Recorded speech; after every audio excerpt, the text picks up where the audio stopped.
Hi guys, welcome to Edu Medicine. तो आज हम डिस्कस करने जा रहे हैं one of the most important chapter जो कि MPA 016 का है, सस्टेनेबल डेवलपमेंट। इम्पॉर्टेंट क्यों? बिकॉज हम इसमें ये सीखेंगे कि किस तरीके से सस्टेनेबल डेवलपमेंट को हम विलेज लेवल तक पहुंचा सकते हैं और विलेज क्या क्या उसमें एक तरीके से रिस्पॉन्सिबिलिटी ले सकती है सस्टेनेबल डेवलपमेंट को आगे बढ़ाने के लिए। दूसरा इस वजह से इम्पॉर्टेंट मैंने बोला बिकॉज ऑफ कोर्स एग्ज़ाम्स में बहुत ज़्यादा इम्पॉर्टेंट चैप्टर होता है ये, बिकॉज एक या दो क्वेश्चन से ज़रूर आते हैं, एक तो डेफिनेटली आएगा। So let's start.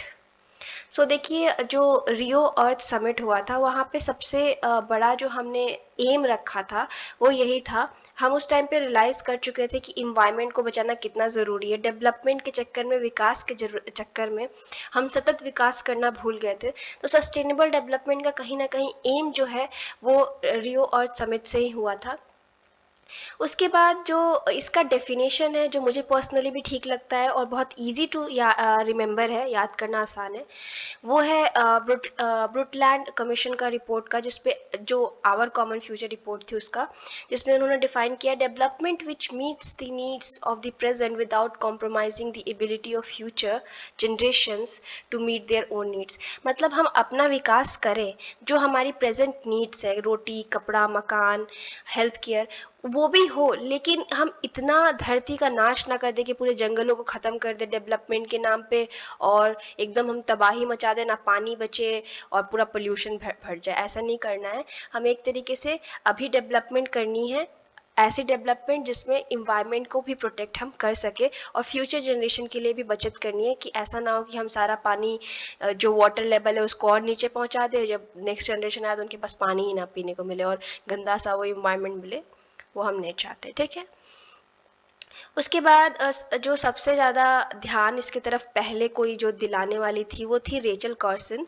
इन्होंने बुक लिखी थी साइलेंट स्प्रिंग। इसका मतलब आप समझ सके, ऐसा बसंत जिसमें कोई खुशी नहीं है, कोई चड़चड़ाहट नहीं है, चिड़िया की चिहचिहाहट शायद, और मतलब सब कुछ खत्म हो गया, मतलब धरती एकदम वीरान हो गई है, ऐसी वो बात करती हैं, बताती है। तो बेसिकली देखिए, वो ध्यान हमारा इधर दिलाने की कोशिश करती है कि जो हम पेस्टिसाइड्स यूज़ कर रहे हैं, DDT, वो बहुत ही ख़राब है हमारे धरती के लिए, हमारे वाइल्ड लाइफ के लिए। और कहीं ना कहीं जो हम केमिकल्स यूज़ कर रहे हैं ज़्यादा से ज़्यादा खेती एनॉल ये सब करने के लिए, वो हमारी धरती को दुख पहुंचा रहा है, उसको ख़राब कर रहा है, उसको नाश कर रहा है।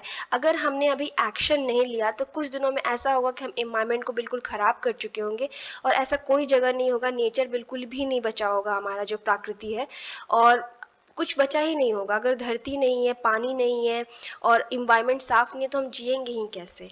तो वो उनका ध्यान सबसे पहले उन्होंने इधर दिलाया था। उसके बाद मीटिंग हुई थी जो कि जहाँ पे आवर कॉमन फ्यूचर का जो रिपोर्ट आया था, जो कि स्टॉकहोम कॉन्फ्रेंस कहा जाता था, अभी भी कहा जाता है, जो कि 1972 में यूनाइटेड नेशन की जनरल असेंबली में हुआ था, जिसके जो कमीशन सेट किया था उन्होंने इन्वायरमेंट एंड डेवलपमेंट पे, जिसकी हेड थी नॉर्वेनियन प्राइम मिनिस्टर ग्रो हार्लेम ब्रुटलैंड। ठीक है, इनसे इसी के नाम से भी ब्रुटलैंड कमीशन भी कहा जाता है, बहुत सारे नाम है। और इन्होंने जो रिपोर्ट दिखाई थी वो आवर कॉमन फ्यूचर रिपोर्ट थी, और यहाँ पे फील किया गया बहुत ही स्ट्रॉन्ग नीड कि हमें अपने इन्वायरमेंट को प्रोटेक्ट करना है। बिकॉज हम आर्थिक विकास के चक्कर में इतना खोखला कर चुके थे अपनी धरती को, इतना एक्सप्लॉइट कर चुके थे, शोषित कर चुके थे, कि अगर हम ऐसे ही करते रहे तो कल हमारा बचेगा ही नहीं, बस आज आज रह जाएगा। ठीक है। क्योंकि आपको पता है, ग्लोबलाइजेशन और मार्केट ड्रिवन जो इकोनॉमी होती है, अर्थव्यवस्था जहाँ पे ज़्यादा से ज़्यादा धन कमाना है, विकास के नाम पे पेड़ काट के मॉल्स बनाना है और फैक्ट्रीज बनानी है, फैक्ट्रीज से फिर पोल्यूशन फैलाना है, पानी को हम केमिकल डाल डाल के गंदा कर रहे हैं, क्योंकि इतना कंपटीशन हो गया था, सबने यही डेवलपमेंट का वो अपनाया। लेकिन इस डेवलपमेंट का फ़ायदा क्या हुआ, इस विकास का फ़ायदा क्या हुआ? क्योंकि इस विकास का फ़ायदा केवल एक तबके को, जो कि अमीर तबका है, जो कि 1% भी नहीं है, उसको हुआ, और बाकी का तबका गरीब का गरीब रह गया, ना उनका वेलफेयर हो पाया, ना नेचर बच पाया। ठीक है। तो अब हमें समझना है कि गवर्नेंस और सस्टेनेबल डेवलपमेंट के बीच में लिंक क्या है। गवर्नेंस क्या, कि गवर्नमेंट किस तरीके से काम करती है, वो किस तरीके से हमारे प्रति जवाबदेही उसकी होती है, गवर्नमेंट किस तरीके से समाज में स्टेबिलिटी बना के रहती है। और फिर सस्टेनेबल डेवलपमेंट से क्या, गवर्नमेंट जब डेवलपमेंट करेगी तो डेवलपमेंट में कहीं ना कहीं उसे पार्टिसिपेशन अप्रोच अब अपनाना पड़ेगा। जब तक लोग पार्टिसिपेट नहीं करेंगे तब तक गवर्नमेंट अपने जो स्ट्रैटेजीज है, पॉलिसीज है, उनको सही से बड़े लेवल पे लागू नहीं कर पाएगी। और अगर हम अपनी पॉलिसीज और स्ट्रैटेजीज जो बना रहे हैं वो हम अगर इन्वायरमेंट को बचाते हुए नहीं बनाएंगे तो ऐसा वो दिन दूर नहीं है जब कुछ नहीं बचेगा। इसलिए ये इंटरलिंक्ड कहीं ना कहीं है कि गवर्नमेंट को कैसे काम करना है, यानी गवर्नेंस, कैसे वो जवाबदेही हमारे प्रति है, कैसे लोगों को इंक्लूड करेगा, और किस तरीके से side by side sustainable development भी करेगा, यानी इन्वायरमेंट को भी या हमारी प्रकृति को भी जो बचाएगा। ठीक है, देखिए वेस्टर्न कंट्रीज में गवर्नेंस सही है, ठीक है, लेकिन जो अकाउंटेबिलिटी है, जवाबदेही है, वो भारत में कहीं ना कहीं उतनी नहीं रही है। ठीक है, इसलिए हमें ज़रूरी है कि गुड गवर्नेंस यानी जवाबदेही, लोगों का पार्टिसिपेशन, ऐसा गवर्नमेंट की जो पॉलिसीज़ एंड ऑल होती हैं उसमें हो, बिकॉज भारत कहीं ना कहीं इसमें पीछे है। और उसके साथ साथ हम जो लोगों की नीड्स है उनको समझे और उसको मतलब विकास करें। ठीक है, और विकास वो सस्टेनेबल डेवलपमेंट वाला सतत विकास। ठीक है, तो देखिए sustainable development in urban and rural area, जो एम्स क्या है सस्टेनेबल डेवलपमेंट या उसके कैरेक्टरिस्टिक्स क्या है सस्टेनेबल डेवलपमेंट के, तो देखिए सबसे इम्पॉर्टेंट है कि हमारे जो नेचुरल रिसोर्स है, जो प्रकृति ने हमें संसाधन दिए हैं, जो हमारे पेड़ पौधे हैं, जो बायोलॉजिकल डाइवर्सिटीज़ हैं, हमारे एनिमल्स हैं, कीड़े मकोड़े, इन सबको प्रोटेक्ट करना। ठीक है, उसके बाद जो हार्मफुल इफेक्ट हो रहा है हमारी एक्टिविटीज़ का, इतने पोल्यूशन करने का, उसको कम करना।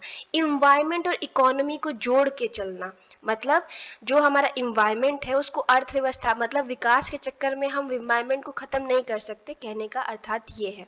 उसके बाद लोगों को इन्वायरमेंट के प्रोटेक्शन के बारे में, किस तरीके से हम प्रकृति को, अपने इन्वायरमेंट को बचा सकते हैं, उसके बारे में लोगों को ट्रेन करना, अवेयरनेस फैलाना।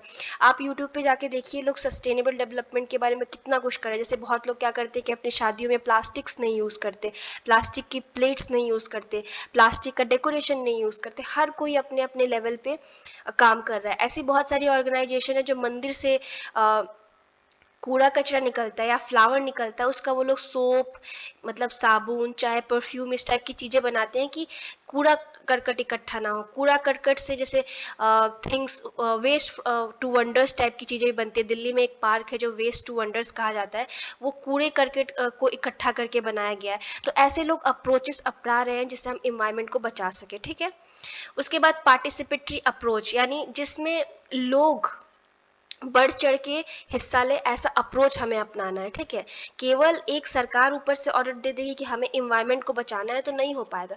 अगर गवर्नमेंट प्लास्टिक बैन कर भी देती है लेकिन लोग नहीं चाहते तो गवर्नमेंट कहाँ तक उसको रोक पाती, नहीं रोक पाती। तो हमें लोगों को अवेयर करना है कि आपको किस तरीके से काम करना है, आप सबको प्लास्टिक नहीं यूज़ करना। हमें इंपॉर्टेंस बताना है कि अगर हम प्लास्टिक नहीं यूज़ करेंगे तो कितनी अच्छी चीज़ें हमारे समाज के साथ हो सकती हैं।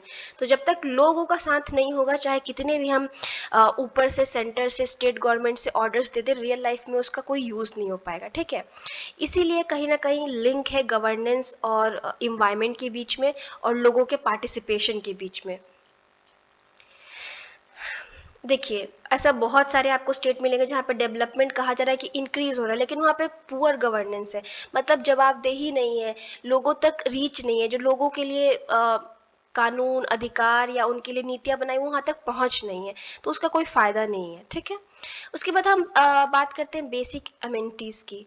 तो क्या क्या हमारी मूलभूत ज़रूरतें होती हैं उसके बारे में हम बात करते हैं। एक मूलभूत ज़रूरत की अगर हम बात करें तो जनरली गांव शहर में ऑलमोस्ट सेम ही है। ठीक है, तो रोटी, कपड़ा, मकान, जिसको हम बेसिक मूलभूत आवश्यकता कहते हैं, उसके अलावा बहुत सारी चीज़ें अब नए समय के हिसाब से ज़रूरत हो गई है, जिसको हम बोलते हैं कि ह्यूमन डेवलपमेंट के लिए इंसान के विकास के लिए आवश्यक है वो है हेल्थ केयर देना। अगर आप बीमार हैं तो आपका विकास नहीं हो पाएगा। साफ सफाई में रहना और गरीबी को हटाना, गरीबी और अशिक्षित होना दोनों बहुत इंटरलिंक्ड है और दोनों कहीं ना कहीं इंसान को पीछे खींचते हैं, तो इन दोनों को हटाना बहुत ज़्यादा ज़रूरी है। ठीक है, उसके बाद जो मिलेनियम डेवलपमेंट गोल्स था वो भी इसी की तरफ एम करता है कि हर इंसान को एक डिसेंट, एक ठीक ठाक स्टैंडर्ड ऑफ लिविंग दे, जहाँ पे उसको खाना के 2 बार कब कैसे मिलेगा नहीं सोचना है, उसके पास एक मकान है, उसके पास पहनने के लिए कपड़ा है, वो बीमार पड़े तो जाने के लिए उसके पास हेल्थ केयर है, उसको पढ़ने के लिए एक शिक्षा की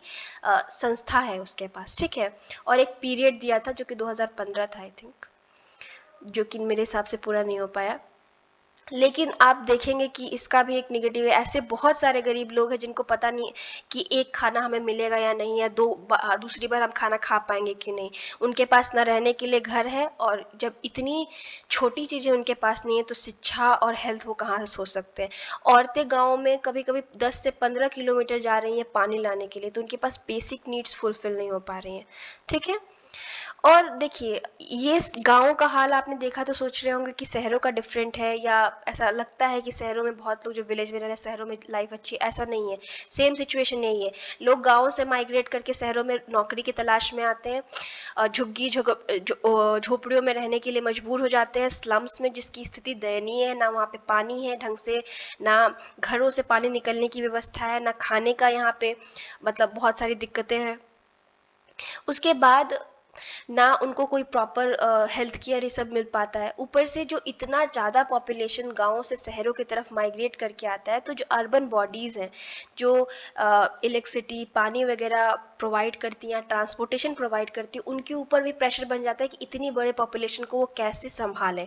ठीक है, और सबसे ज़्यादा इस सारी समस्याओं में जो परेशान होता है वो होता है लेबर क्लास, बिकॉज ना उसके पास रहने का स्थान होता है, ना खाने का, ना प्रॉपर जॉब है, और गवर्नमेंट भी उनको मैनेज नहीं कर पाती क्योंकि वो बहुत बड़े नंबर पे होते हैं। ठीक है, उनकी बेसिक नीड्स भी फुलफिल नहीं हो पाती। तो ये सिचुएशन अभी के समय पे है, और ये इंडिया के लिए नहीं है, और भी बहुत सारी आपको ऐसी कंट्रीज़ मिल जाएंगी जहाँ पे ऐसी नीड्स फुलफिल नहीं हो पा रही। So thank you so much, have a nice day. Next part हम नेक्स्ट वीडियो में करेंगे।